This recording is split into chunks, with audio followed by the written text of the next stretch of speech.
श्री गुरुवे नमः।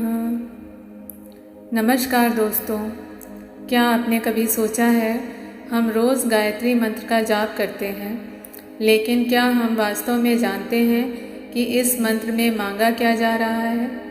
धन नहीं, सुख सुविधाएं नहीं, बल्कि एक ऐसी चीज़ जो अगर हमारे जीवन में आ जाए तो बाकी बहुत सी चीज़ें अपने आप सही दिशा में जाने लगती हैं।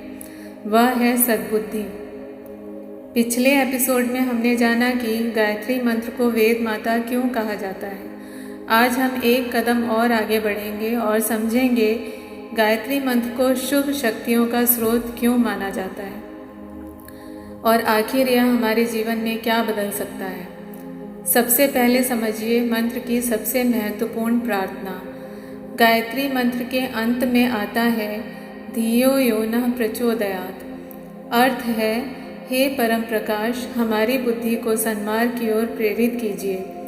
अब जरा सोचिए, हमारे ज़िंदगी में सबसे बड़ी समस्या हमेशा परिस्थितियाँ नहीं होती। कई बार समस्या होती है हमारे निर्णय। हम जानते हैं कि क्या सही है, फिर भी गलत कर बैठते हैं। हम जानते हैं कि क्रोध नुकसान करता है, फिर भी क्रोधित हो जाते हैं।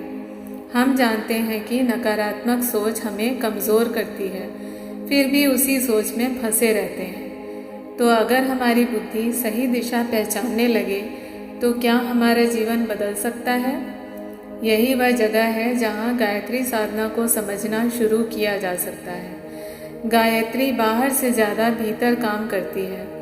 हम अक्सर सोचते हैं मेरी परिस्थितियाँ बदल जाएं, मेरी परेशानियाँ ख़त्म हो जाएं, मेरी ज़िंदगी अच्छी हो जाए। लेकिन गायत्री साधना हमें इससे भी गहरी बात की ओर ले जाती है। पहले स्वयं को बदलो, क्योंकि परिस्थिति हमेशा हाथ में नहीं होती।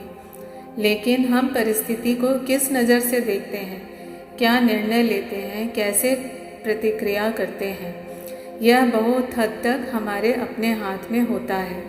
और इसलिए गायत्री साधना का केंद्र है बुद्धि का परिष्कार। हमारे जीवन में परिवर्तन की एक श्रृंखला होती है। जैसे विचार होंगे वैसी भावनाएं बनेंगी। भावनाएं हमारे व्यवहार को प्रभावित करेंगी, व्यवहार हमारे कर्मों को प्रभावित करेगा और हमारे कर्म हमारे जीवन की दिशा तय करेंगे। इसलिए यदि जड़ में ही सकारात्मक परिवर्तन आ जाए तो धीरे धीरे उसका प्रभाव पूरे जीवन पर पड़ सकता है। यही कारण है कि गायत्री मंत्र में हम सबसे पहले अपनी धियः अर्थात बुद्धि को प्रकाशित करने की प्रार्थना करते हैं। लेकिन एक बात बहुत ज़रूरी है, क्या सिर्फ मंत्र का उच्चारण कर लेना ही पर्याप्त है? नहीं, गायत्री साधना केवल होठों से मंत्र बोलने का नाम नहीं है। मंत्र के साथ भावना चाहिए, विचारों में शुद्धता चाहिए और जीवन में श्रेष्ठ आचरण चाहिए। अगर कोई व्यक्ति रोज़ मंत्र का जाप करे लेकिन जानबूझकर दूसरों को दुख पहुंचाए, झूठ बोले, क्रोध और अहंकार को बढ़ाता रहे, तो उसे यह भी देखना होगा कि उसकी साधना उसके जीवन में उतर क्यों नहीं रही। सच्ची साधना की पहचान केवल यह नहीं कि हमने कितनी माला जपी, बल्कि यह भी है कि हमारे विचार कितने बेहतर हुए, हमारा व्यवहार कितना बदला और हमारे कर्म कितने श्रेष्ठ हुए। यही है गायत्री का प्रकाश। प्रकाश का अर्थ केवल बाहरी रोशनी होना ही नहीं है। आध्यात्मिक अर्थ में प्रकाश का मतलब है अज्ञान से ज्ञान की ओर, भ्रम से विवेक की ओर, अशांति से शांति की ओर और स्वार्थ से श्रेष्ठता की ओर बढ़ना। इसलिए गायत्री को केवल एक मंत्र के रूप में नहीं बल्कि जीवन को ऊंचा उठाने वाली साधना के रूप में समझना चाहिए।